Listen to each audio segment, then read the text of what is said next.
Now, this 45 years of research has shown me that virtually all of us are mindless almost all the time. Welcome to Psych Sessions Re-Release. This is a curated series of episodes that we have recorded over the years that may have been lost in the library. So enjoy listening to some of the best from Psych Sessions.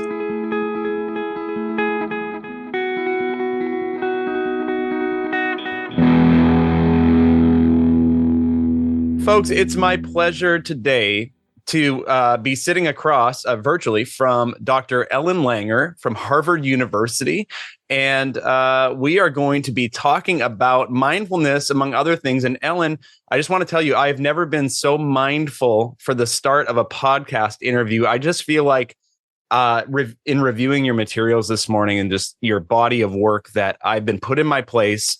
I cleared off my desk so that I could just be present. How does that sound for a start of our conversation? That sounds just fine. Thanks for taking the time. And I know that you're busy. You've been working on a new book that I hope that we can talk about today. But I do want to just check in and see where are we finding you on this June day of 2023? Where do you live when you're not on campus? Well, right now I'm in our house in Dartmouth, Mass, and it's just beautiful. I overlook a river, and except for the excessive pollen, it couldn't be better.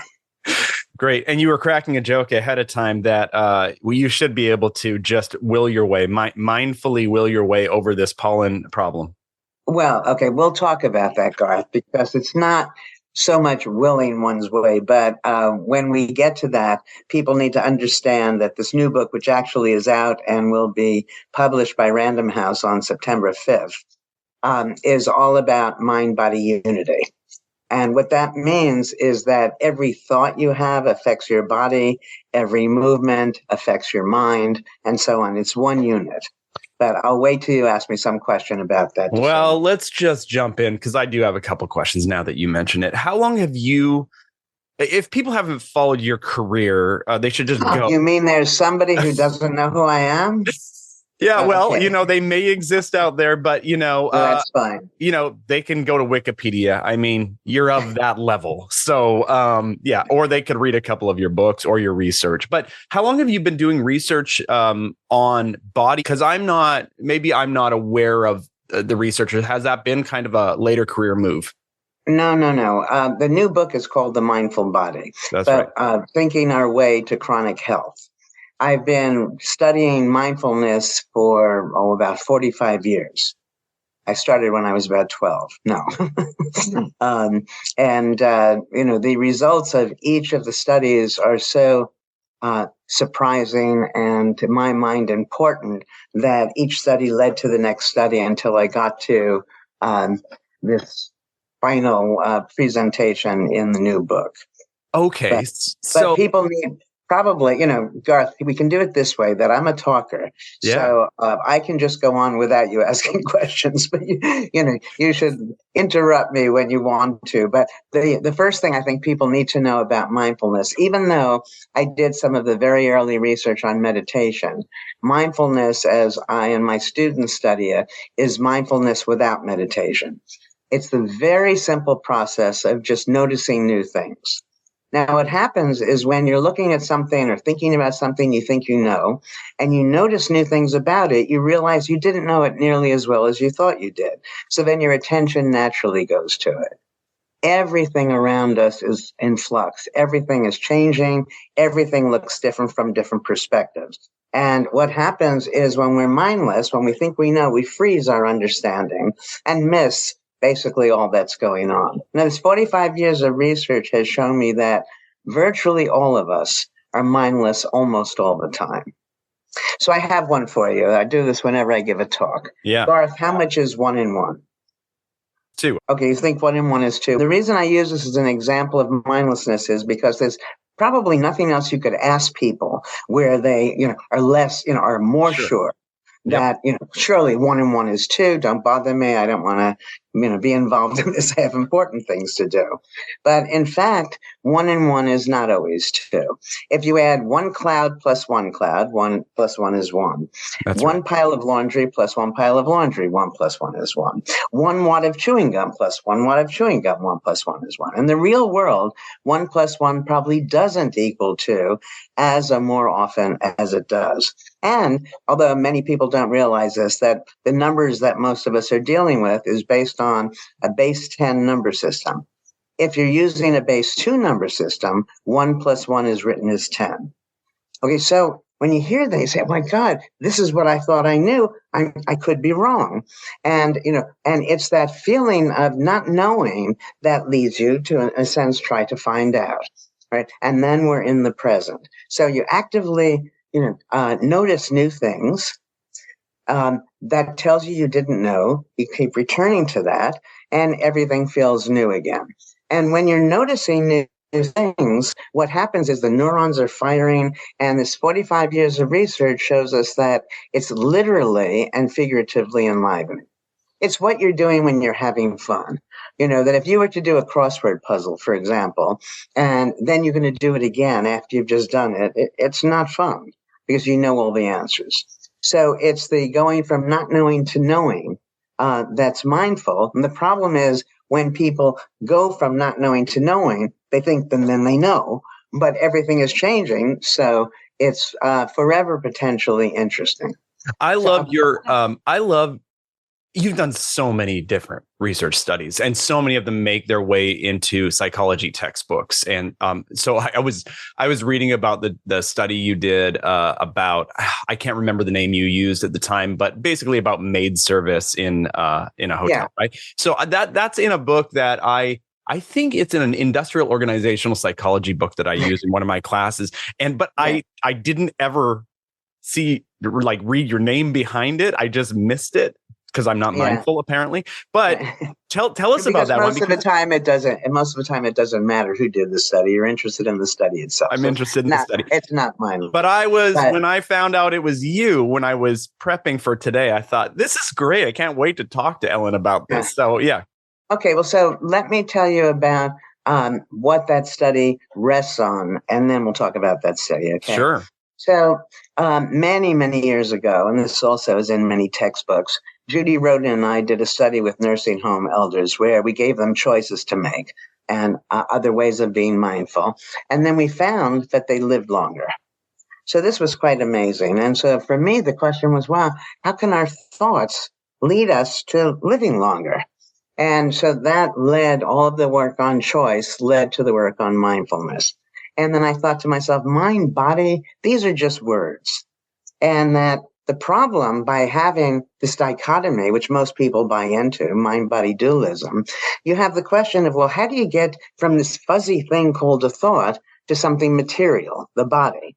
And I said, let's just put the mind and body back together and make it one unit. And if it's one unit, then wherever we're putting the mind, we're necessarily putting the body. So the very first study we did with this is what's called the counterclockwise study. And just quickly, we retrofitted a retreat to 20 years earlier and had old men live there as if they were their younger selves. Okay, so they talked about the past and the present tense. The place seemed to be 20 years from the past, and so on. This simple thing, by putting their minds back in the past, resulted in an improvement in their hearing, their vision, their memory, their strength, and they look noticeably younger. Now, all this is without any medical intervention. So that was the first test. Okay, I'm going to interrupt you. I'm going to interrupt you right there because I read about that study in your book called Mindfulness, and I was just wondering, how difficult was it to? I'm floored by your creativity in the way that you designed these things. How much time and planning did it take to put that one together? Yeah, well, it's interesting. If once the study started, I had realized all that it was going to encompass, I don't know that I would have done it. Right. That here I had these old people come to see if they were able to be in the study. They were very slowly walking to my office, and it looked like they might not live through the day. What am I doing taking them away for a week, where I'm going to be basically responsible for everything, what they eat, what they talk about, who they interact with, and so on. So sometimes thinking things through too much to be a problem. But we ran it, and the results were remarkable. In fact, I can call this now a famous study because if you watch The Simpsons Go to Havana, which is either season 7, episode 28, or season 28, episode 7, they talk about the study. Oh, okay, so great. then fast forward, because doing these studies as often takes a very long time, and the medical world and the collaborators that I would need to run some of them don't believe they'll work.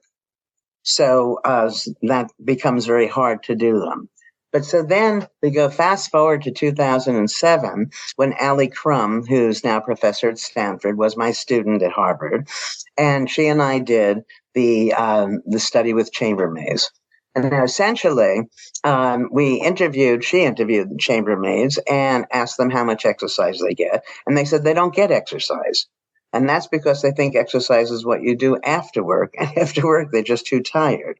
So all we did was divide them into 2 groups. And for one of the groups, we convinced them that their work was exercise. Nothing else changed. They weren't going to eat any differently in the course of the week, exercise more vigorously, nothing as far as we could measure. But that simple change in mindset resulted in them losing weight, a decrease in waist to hip ratio, body mass index, and their blood pressure came down. And so then now we go forward further to the new book, The Mindful Body, and we have many more studies testing, again, this mind-body unity. And it's quite amazing. I'll give you an example, just a tease for the new book, but we have lots of them in it. So my graduate student, Peter Anungala, and I did this study where we inflict a wound. Okay, now the review board is not going to let us cut somebody's arm off. So it's a minor wound, but a wound nonetheless. And you're sitting in front of a clock. For a third of the people, the clock is going twice as fast as real time. For a third of the people, it's going half as fast as real time. For a third of the people, it's real time. What happened is the wound heals based on perceived time, not real time. Mm. So the bottom line to all of this is that we have so much more control over our health and well-being than people realize. And so we have study after study trying to make this clearer to people, to persuade them that they can do many of the things they think they can't do, and that there are psychological interventions, so to speak, for many diseases that right now people assume are even incurable. Ellen, I know this is also familiar to you because it's been your life's work, but I think people might need a second just to pause and let this all sink in, because this is it sounds like science fiction. Yeah. You know what I'm saying? Yeah, for sure. Yeah. I mean, to me, it's science fact, but I can see, because it's so different from most people believe. Yeah. The way for people to grasp some of this is for them to understand placebos. Most people have heard about placebos, and they're really our strongest medicine. So you take something inert, a sugar pill, okay, something that's not medical, but you think it's medicine. And when you do that, then you heal. Well, what's causing the healing? It's not the pill, because the pill is inert. We're doing it ourselves. And so part of the book, deals with, well, how, in a sense, to give yourself a placebo. Great. So that's a great entry point. When I'm thinking about how to convey this to students and make meaning of it to their lives. So one of the things that I focus on in the mindful body is what we call attention to symptom variability. And essentially, this is, since we can't give ourselves placebos, this to me is the way we can enjoy all that placebos afford us. So basically, when people have some chronic illness, they think that their symptoms are going to stay the same or only get worse. And it turns out nothing stays the same or only moves in one direction. But what happens, this is true for stress, depression, and chronic illnesses. But let's say, Garth, you're stressed. You're fabulously stressed. You think you're stressed all the time. No one is anything all the time. And so but the problem is when you're not stressed, now you're just enjoying yourself. So you're not thinking that you're not stressed. You're just enjoying. So then when you're stressed again, you have the memory, stress, nothing stress, right? So we call you at different times in the course of the day and ask you about the symptom. And is it better or worse than the last time and why? And what happens is, first, because you see it's different and sometimes better, that immediately makes you feel better. And by asking the question why, that initiates a mindful search, which we've already said is good for your health. And you're more likely to solve a problem if you seek a solution to it. So let's say with all of this tending to when you're the most stressed, you find out you're most stressed when you're talking to Ellen Langer. The solution couldn't be easier. Don't talk to me or make the conversation with me different. Well, we've done this with people who have strokes, Parkinson's, multiple sclerosis, chronic pain, a host of serious disorders. And across the board, we find that when they attend to how their symptoms are varying, the symptoms at the least diminish and sometimes go away entirely. So now I had said to you, you can't give yourself a placebo. So you might say to me, well, how can I give myself, this attention to variability to make myself pay attention? Well, most of us have smartwatches, smartphones, smart something, or a good friend, smart, to just ring periodically. So you say, in an hour, let your phone ring and ask you, remind you. Then you say to yourself, well, how do I feel right now? And is it better or worse than before and why? And then set it for 2 hours and at random times. And then in doing this, over a week, you're likely to get very positive findings. So, what's exciting to me about the mindful body is that it has so much in it that is, to my mind, readily available to people that all work together to show the enormous control over our health. When we recognize that we can't predict, oh my gosh, but that's okay that you can't predict because the things that are going to occur don't come pre-labeled. If you don't see them as terrible, you don't have to predict that it's going to happen. Everybody likes surprises, and that's because surprises are positive. And so whatever happens could be, in some sense, a positive surprise. Well, this is what I'm hoping to get out of your book. When I read it, I am intellectually curious about mindfulness. And I am going to take some of those things that you're talking about to heart, because we all do fall into, I think, these cognitive traps, or maybe these mindless traps. And so I am already thinking about how to apply, almost exactly what you're saying to my personal life. Yeah, but so when you find, for me, I still do things mindlessly on occasion, and when I do them, I don't go, oh no, I say, yes, I was right. So again, when you find yourself having done something mindless, and if it's mindless and unkind, then you need to correct it, and you step back and you say, what's a different way of viewing this? And knowing that it's not a better view, a worse view, it's not the only view, but that everything can be understood over and over again. And then it makes everything exciting. Yeah. I wanted to ask you about the subtitle of your book, because I only saw the title of the book, which was The Mindful Body. But then earlier you said the full title, and I love good titles. And it struck me as a good title. What was it again? Okay, the subtitle is Thinking Our Way to Chronic Health. Love it. Which is another thing. People only talk about chronic illness. Yeah. That's the way we used to understand aging, and topic that I've done a lot of research on. We used to have the idea, and many still do, that you develop and then you age. Well, Why aren't you developing throughout your whole life? And yeah, so I think that if people take to heart the things that I'm saying, then they can come to expect chronic health. And at the least, people worry about adding more years to their life. I think that more important than that is to add more life to our years.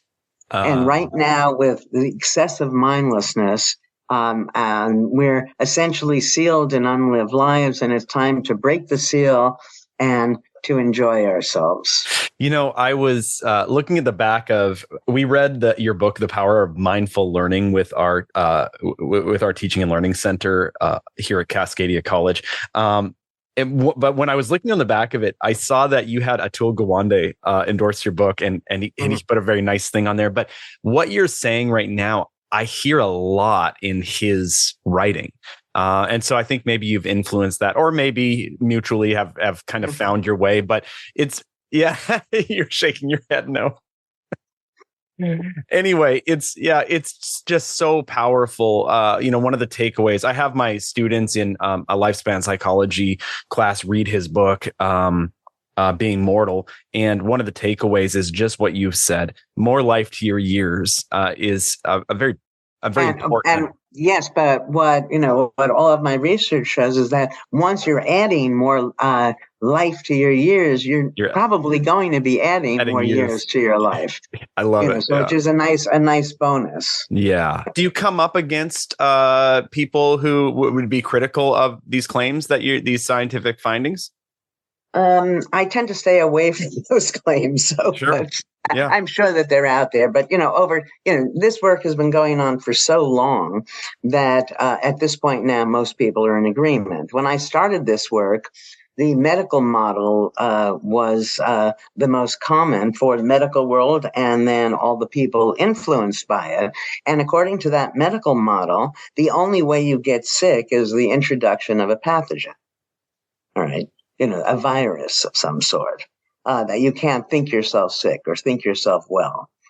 Then that model changed, and now social factors, psychological factors become more important, but still not as important as this new book claims and provides evidence to say that they are. In fact, virtually everything you experience is a function of your mind. And that what's happened is, because we were trained to be more robotic, more like robots, than is good for us. 1 and 1 is 2. Leaves are green. Well, we all know that in the fall they're not green. And even when they're green, there are, thousands of shades of green, and each of those shades change depending on where the sun is. That we're taught in school very simple answers to questions that lead us to think we know.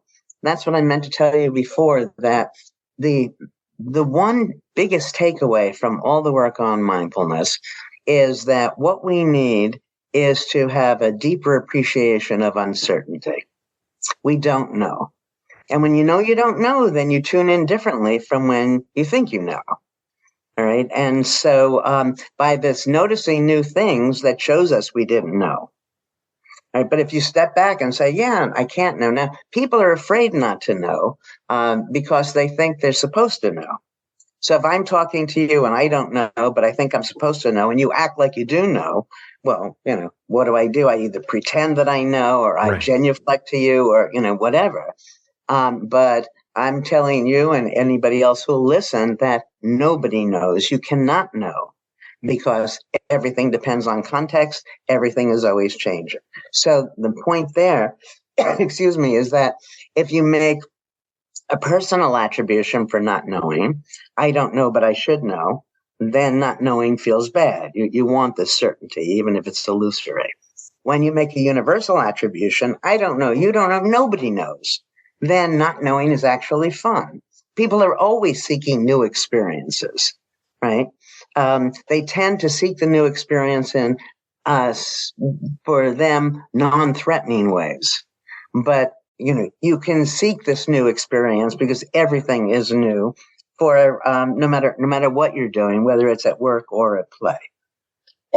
So, when we hear you talk about mindfulness, there are people like me who are well, and you say I think nobody's mindful, or very few people are mindful. Most of us aren't. No, most of the time, right? Yeah. But I would put myself in that category of I've maybe even sacrificed mindfulness for efficiency or some delusion of that. Oh, but it's not efficient. I understand. So talk to me about that. Well, it's interesting. People would say to me, aren't there some times that you should be mindless? That because you'll get things done faster and so on. And my answer is the only time we should be mindless is when we found the very best way of doing something and nothing changes. And clearly those conditions are not going to be met. So then let's say you're in a park and this little kid, a 2-year-old, starts walking into the street. Shouldn't the mother or whoever is there with her pull her out of the street mindlessly because it's quicker? Well, first of all, it's not quicker. Number one. Number two, that if you were mindful, the kid wouldn't end up in the street in the first place. And two, or three, whatever number I'm to, that when you're taking the child, grabbing the child to avoid being hit by a car, it would behoove you to have some sense of how the car was moving, by noticing the driver. Because if you're pulling the child to the right, and that's the direction the car is going in, you're not saving the child. So that you want to be there. If you're going to do anything, if you're having a bowl of cereal, you should be there. That, and I believe if you don't think it's worth being there, then it's not worth doing, and you should be doing something else. And so when you do things mindfully, and we have a lot of data on this as well, that not only do you enjoy what you're doing, when we have people doing different tasks, we have others evaluating the task, the product seems to bear the imprint of our mindfulness. So we're alive, the neurons are firing, it's good for our health and well-being. We have data showing that when you're there, people find you more appealing, more charismatic. And we know that, right, Garth? Have you ever thought, oh my God, when you're talking to somebody, and we have expressions like the light's on, but nobody's home. So we know when somebody is there and it's appealing. Okay, so it's good for your health.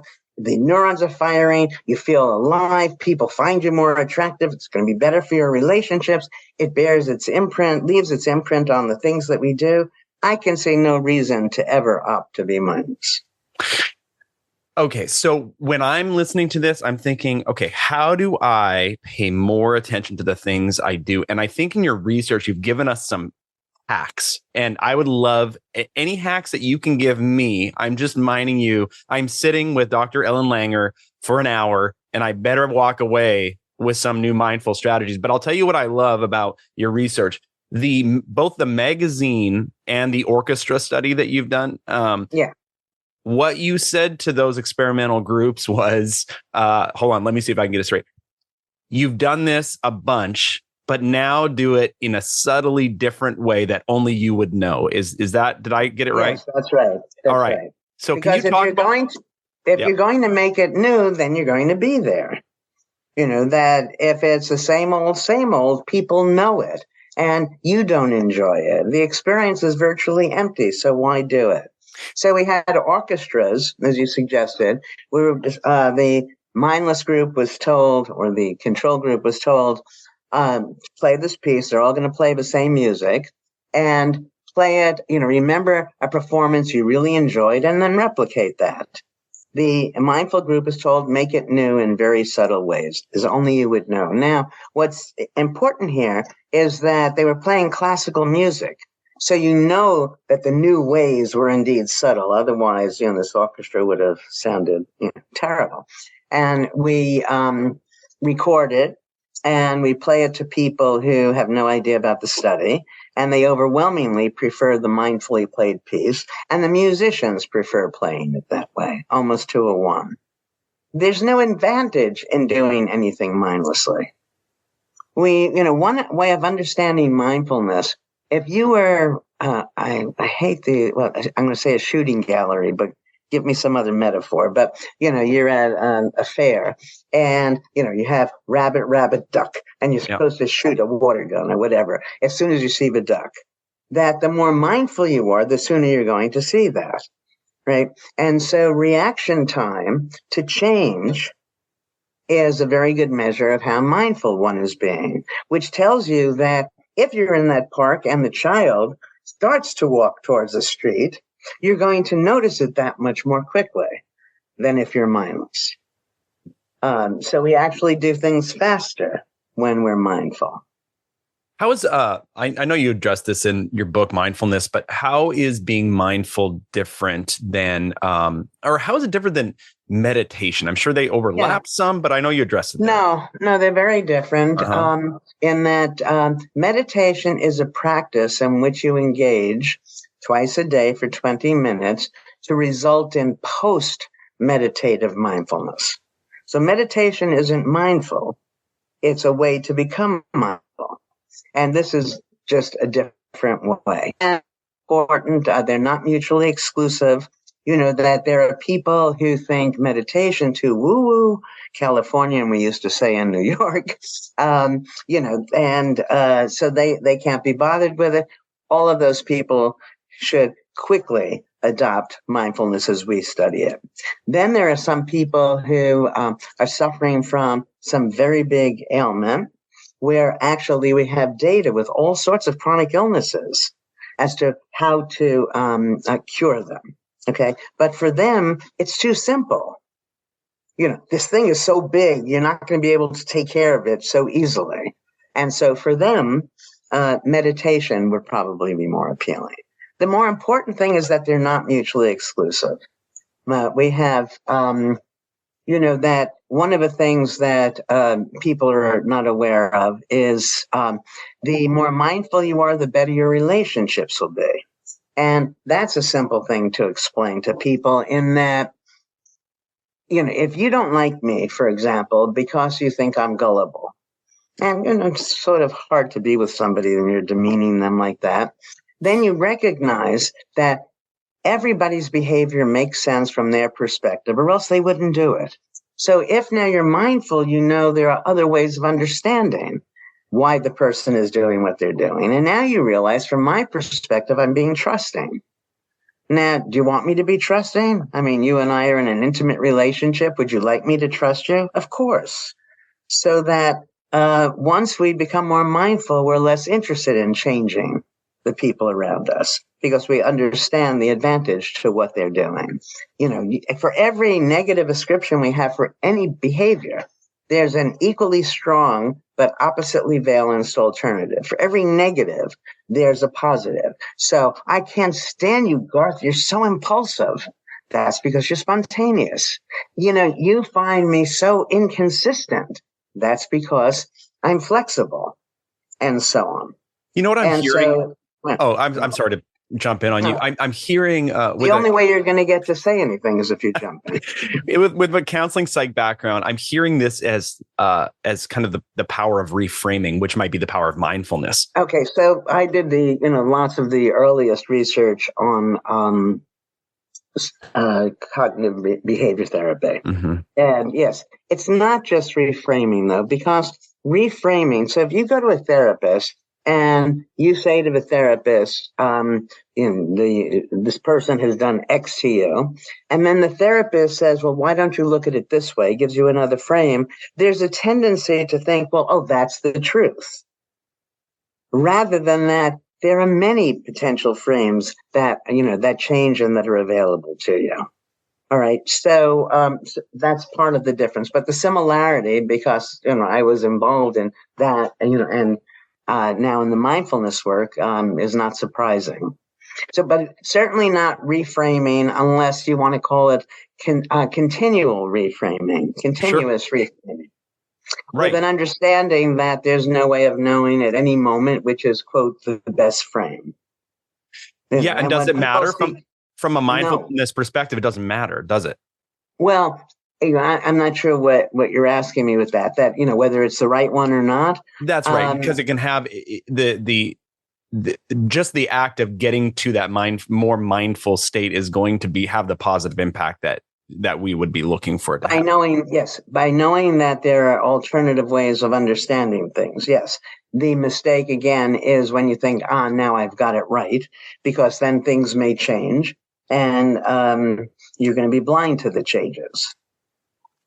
Right. Okay. So other than maybe doing things subtly different than for tasks that are maybe even mundane for us, what other things can people engage in? Yeah. So the most important thing is for people to accept that they don't know and to recognize that not knowing is a good thing and to think you know is kind of stupid. Mm-hmm. Pardon my legal. No, it's fine. But that because schools all teach us, the certainty, and it's an illusion. So I was at a horse event many years ago, and this man asked me if I'd watch his horse because he was going to get his horse a hot dog. And I was an A++ student. So I'm laughing to myself, what is he kidding? Horses don't eat meat. He came back with the hot dog, the horse ate it. And I love that, realizing that everything I thought I knew could be wrong. So if you mix and match here and start off whatever you're doing with a little humility, a realization that you might not know, that's going to be good for all your interactions with people, because nobody likes anybody who knows all the answers and won't give them an opportunity to participate in, the conversation or whatever. And then you realize that every negative ascription you have for somebody is an indication of your own mindlessness. When I was a kid, I remember, I always do everything early. I'm an anti-procrastinator. But this one paper that I wrote for, I think it was in high school. So it might have been college. I don't remember. And so I stayed up late and I did this, which was not the way I typically worked. And the next day I read it over and it said, obviously, and I don't remember what followed. I don't know what the paper was about, but it was obviously, I had no idea what I was talking about. So when you hear yourself say clearly, obviously, how could you, any of these sorts of things, let a bell go off and say, I'm being mindless right now. When you say you can't for anything, you can't know that you can't. So there are expressions like this that hint at our being mindless. But the biggest one is the illusion of certainty. And people conflate mistakenly confidence and certainty. You want to be confident. I'm very confident because I know that I'm not sure of anything. And that's fine. So you can stand tall, but you don't want to think you know. And it also makes you very powerful interpersonally, Garth, because I know you don't know. If you're going to act like you do know, and since I know you don't know, you can just play out in your mind the different ways that scenario could unfold. All right. So I'm going to ask you no pressure. We can edit this if this doesn't go anywhere. Yeah. But I after this interview today, it's summer now. The classes are over, and I'm going to play golf this afternoon. And I'm not a very good golfer. But I'd like to be a better golfer. How and I don't know if we're going to talk about mindset here or what, but how does somebody take an activity, or maybe it's somebody who's saying, I'm not very good in my relationship, or I don't feel like I have the tools to be successful in business. Yeah. Let's stick with golf because you brought it up. But we can move to anything after that. That people think that what they want to do is to be expert. And by expert, they mean get it completely right. Well, if you got a hole in one, every time you swung that club, there'd be no game. Right. So we don't really want that. And if the thing that stands between you and enjoying the game is the self-talk, that I can't do it. What if I can't do it? Will everybody think that I'm, unathletic, and will that affect my attractiveness, and, so on and so forth. If you just stay with the ball and you're noticing things about the ball and you're noticing things about the way the club fits in your hand and you go through the motion, chances are you're going to do well. Now, when you hit the ball, if it doesn't go well, I'm a tennis player rather than golf, and I see people, oh God, why did and they go crazy. And, which is not helpful because now they have to get themselves back, and composure in order to play the next shot with golf or whatever. If you hit a bad tennis shot or a bad golf shot, you'd probably want to say something like, that's interesting. I wonder why that happened. Yeah. And you can't know. So for me, I guess, and I say, oh, I should have bent my legs. Now we don't know. I could have bent my legs and still hit a terrible shot. But what happens is now I'm more aware that I should bend my legs in the future. And that for most of us, there are very few of us who are really professional athletes. So what's the difference? It's like cooking. I enjoy cooking and I create things, and sometimes they're awful. So what? But it's all a function of how we speak to ourselves. So I make this marble cheesecake. It's fabulous. However, it never turns out marble. So I could feel like a failure, but instead, what I create is a speckled cheesecake. So it's a failed marble cheesecake. It's a successful speckled cheesecake. The point is for us to say to ourselves, whatever is bothering us, is it a tragedy or an inconvenience? And almost never is it a tragedy. You hit a bad shot, all right, so I hit a bad shot. That means I can play this game for a long time because there's opportunity for me to improve. And people need to understand this, that if you always wanted to win, then play whatever game you're playing against a 6-year-old. That most of us enjoyed tic-tac-toe until we learned the rule to the game. And now it's no longer fun. So by fully appreciating that it's the not knowing that actually makes it fun. Well, that's great. What I learned today is to play more young children at games. So the chambermaid study, let's just jump back to that because I think it has something to do with this. So you, as a scientist, you learn all these things about the impact of mindfulness in this situation. Just like we were talking, even about golf or tennis or business or whatever, you have. But the question is why? Have you gotten to? Is it that there are now, you've shown that there are physical benefits to mindfulness. There are probably emotional benefits to mindfulness as well. But sure, why is it? And what do you propose? Why does mindfulness make us live longer? Why does mindfulness lower blood pressure? It's an interesting question. What's the meaning of life? Essentially, I know it's beyond on kind par of with that. That for me, all I can say with a modicum of confidence is that when we are doing this active noticing, we're in the present. When we're in the present, we can take advantage of opportunities to which we'd otherwise be blind, that our minds and bodies are one unit, so that as we're doing this noticing, the neurons are firing and doing the, feeding the body in a way that keeps us alive. Yeah. Well, I just know, and even just experientially, the people in my life who are the most mindful people, they seem to be the people that I would like to hang out with the most.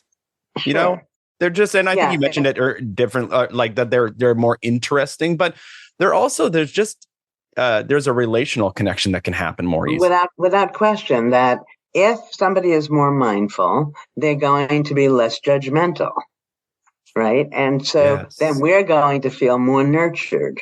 But we have some new data that's in the Mindful Body book that's wild. It's about mindful contagion. And I'm not going to go through it next. I don't want to give away the whole book, but essentially that if you and I are together and I am mindful, you're more likely to become mindful. And which is very nice because in a company, you don't have to have everybody participating in this, this new program to make everybody more mindful, a certain percentage, and then it will just move throughout the company. Because when you're mindful, you're feeling alive. So it's something that's going to be self-sustaining.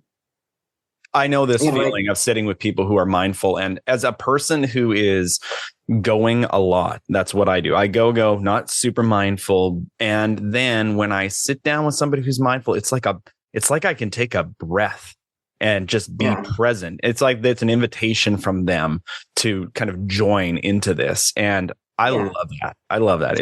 I mean, I think that the major cause of illness and unhappiness interpersonally in the sorts of settings you're talking about is stress, and comes from our worrying about being evaluated and negatively evaluated. And if we paid more attention or some attention to why we're doing what we're doing, then we wouldn't feel as vulnerable to other people looking at us askance. Yeah. But if you're doing it mindlessly and you don't know why you're doing it, and somebody else comes along and says, Garth, why would you do that? And then you feel small.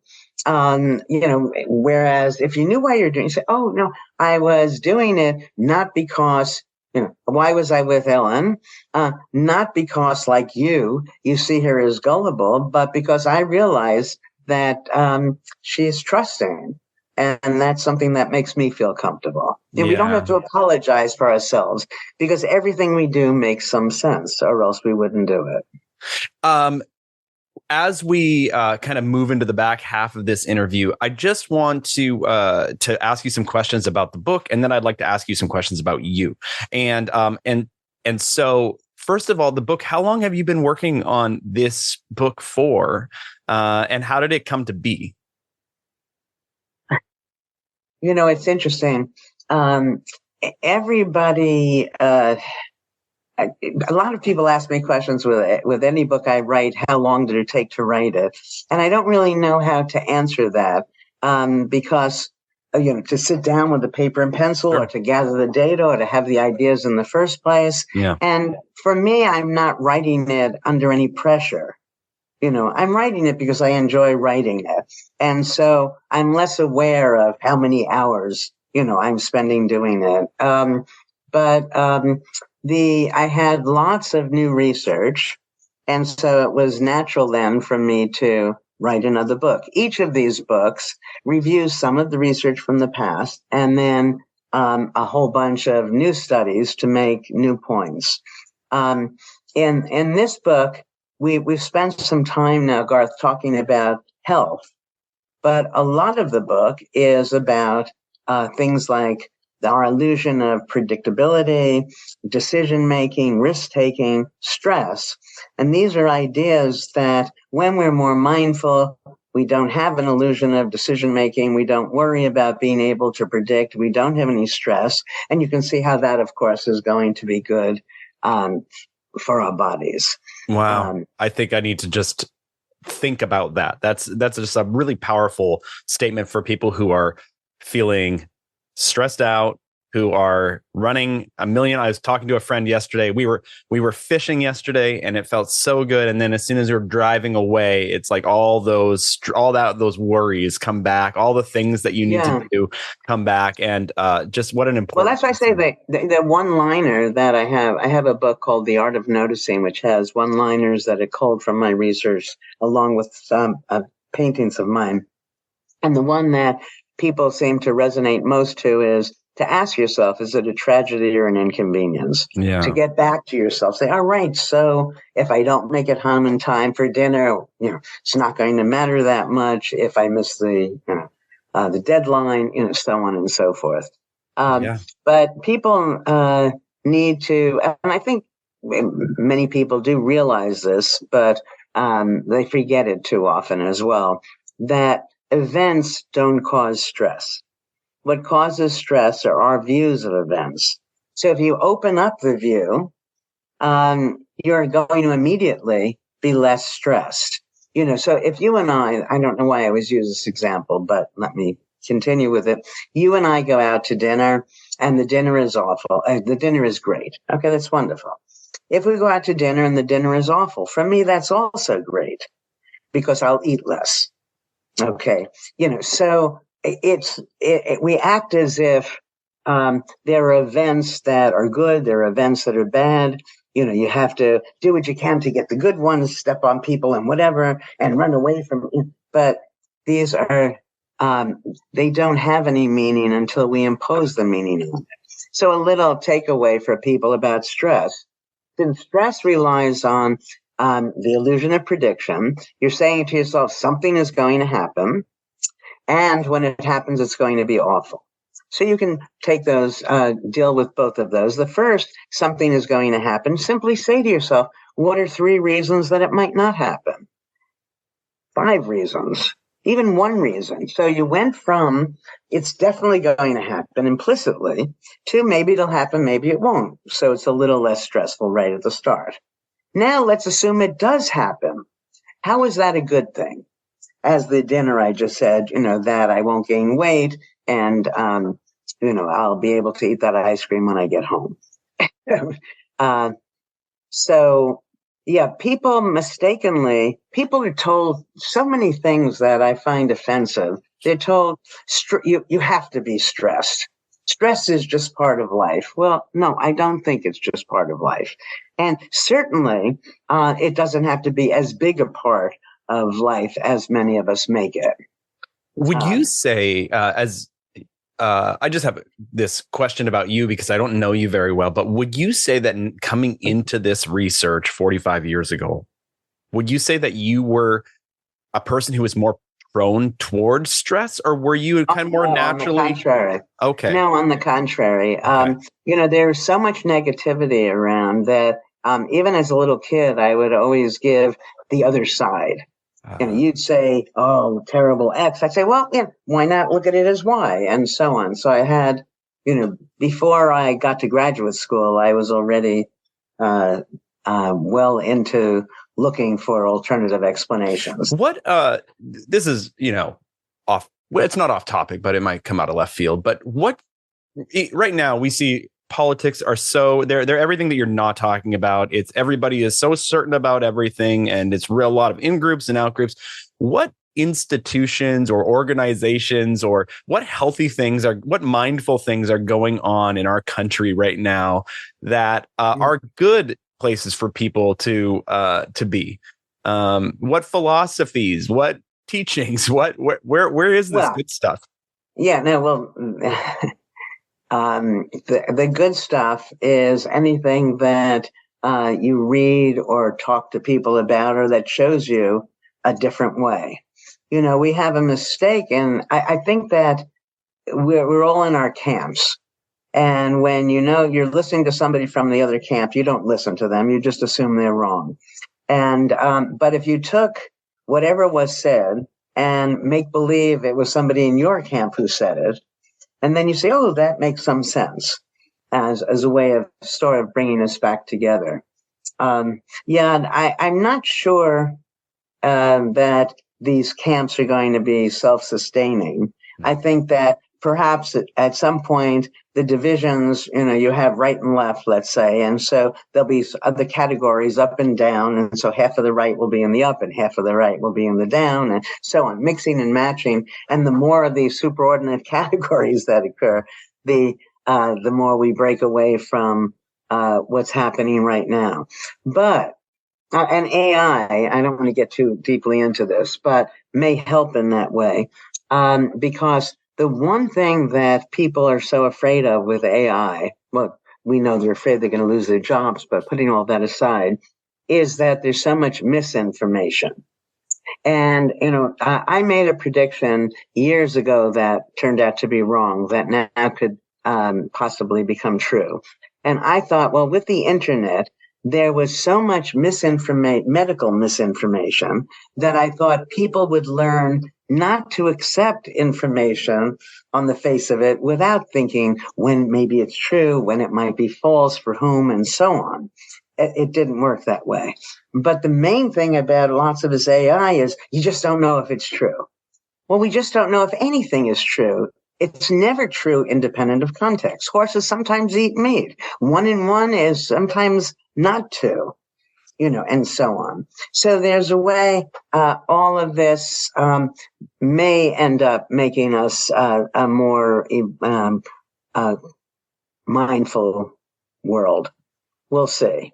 Well, thanks for allowing me to ask a question that is kind of a little peripheral, but here I just want to talk about you a little bit before we wrap up today, because I find your story really interesting.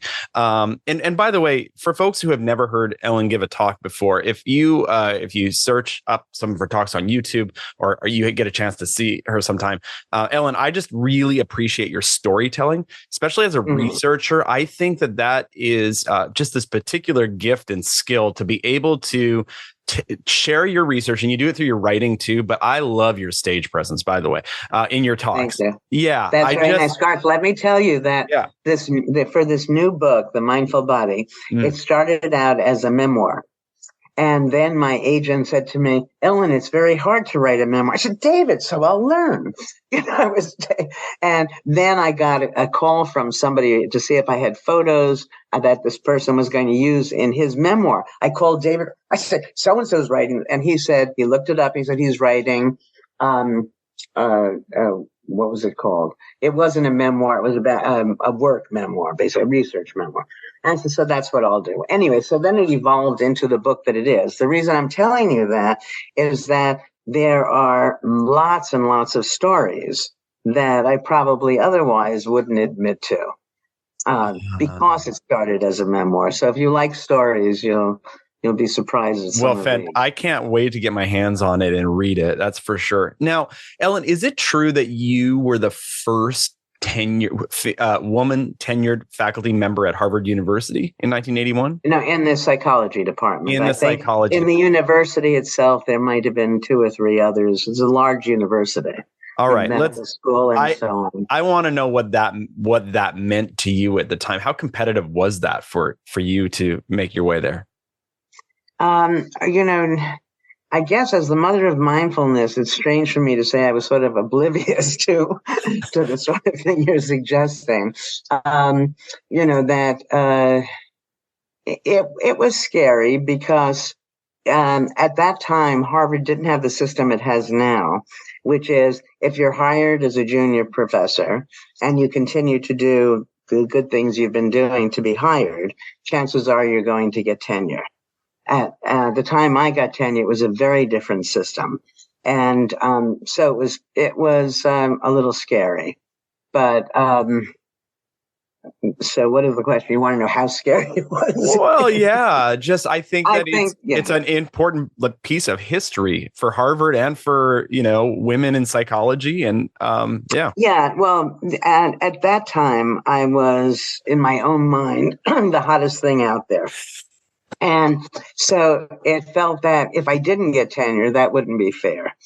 And, somebody asked me if I would sue. Shortly after, somebody in the sociology department did end up suing Harvard. I am confident and seem forceful in some ways. I'm a wuss. I mean, there was no way that I would sue Harvard.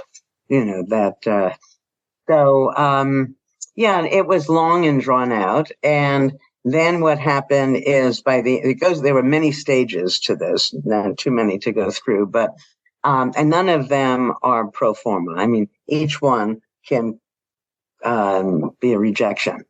And so the last piece went to the president, and that was on Friday, and which meant I had to go through the weekend without knowing. And so that, because that was the last thing that happened, that was, has remained the most salient. And then it was a big celebration. In fact, it was so exciting that people would ask me about the counterclockwise study. Did I follow up with people? And and I had to admit, no, I had just gotten tenure. I was so excited about having gotten tenure. I didn't do some of the things I might have otherwise done. But now, and now you've been at Harvard. What is your role? Forever. For forever. Yeah. So how has your role changed there over time? I don't know that people are so aware of their own changes. that you don't know if you're changing because the university has changed, because you've gotten older, because there are a different set of colleagues, so many things, different students. But I think that my level of involvement, probably as an older person, has changed some. I remember when I was very young and there were all of these rules, and then a few years later, the rules changed. And then a few years after that, the rules changed. And then after that, I stopped paying attention to them. So my students would say to me, do I have to do, or what do I have to do to, before I do X, Y, or Z? And I'd say, I don't know. You should go find out. Yeah, it's interesting because having been there for so long, I almost don't know of any other life. Yeah. I've been there since I was, 30 years old, 29 years old. And I remember being fond of saying that I was the most senior person in the department, but not the oldest. And that's starting to change. I'm not the oldest. I'm one of the oldest. Were your folks college educated? No, my father was. He was a pharmacist. My mother wasn't. And I remember that my mother had said to me many, many years ago that I should take up typing so I have, an alternative for life. If it doesn't work out? Yeah, exactly. Yeah. And I wish she had been alive to see me get tenure. My parents are fabulously supportive, which probably is why I'm so positive. And she would have had me laminated if she could have. So it would have been nice if she could have seen the end result of all of this. Oh, that's lovely. That's so great. Who was in your department? Like, where was your professional community? So you've been, and I'll just, like, for me, APA Division 2 is teaching psychology. It's become my professional community. It's a national kind of community, as much as my departmental colleagues have been kind of that support to me over time. So over your career, where have you found support and community? Yeah. That's an interesting question. Put differently, some dean that I was having lunch with 40 years ago or whatever had said there are people who, we'll say play to, but I don't mean that in a pejorative sense, play to the department, others to the university, others to the field, and some to the world. Mm-hmm. And I think, and that sounds, grand, ever grander, but I don't mean it that way. No. But I think that I've oriented myself to the larger community. So I have friends who I have exciting discussions with and arguments with about some of this stuff, who are physicists, who have nothing, not training in psychology. And then I spend most of my time, my intellectual community, by and large, are my students, my present students and students from the past that I stay in touch with. Yeah. Yeah, that makes a lot of sense. Well, Dr. Langer, thank you so much for your time today. I am grateful for all the research that you have done over these years. I'm grateful that you have put it out to the public so that many people's lives can be improved. And actually, you entertain us as well in your writing. So good luck with the new book. And I want to just thank you sincerely for the time you took today to sit down. Thank you, Garth. This was fun.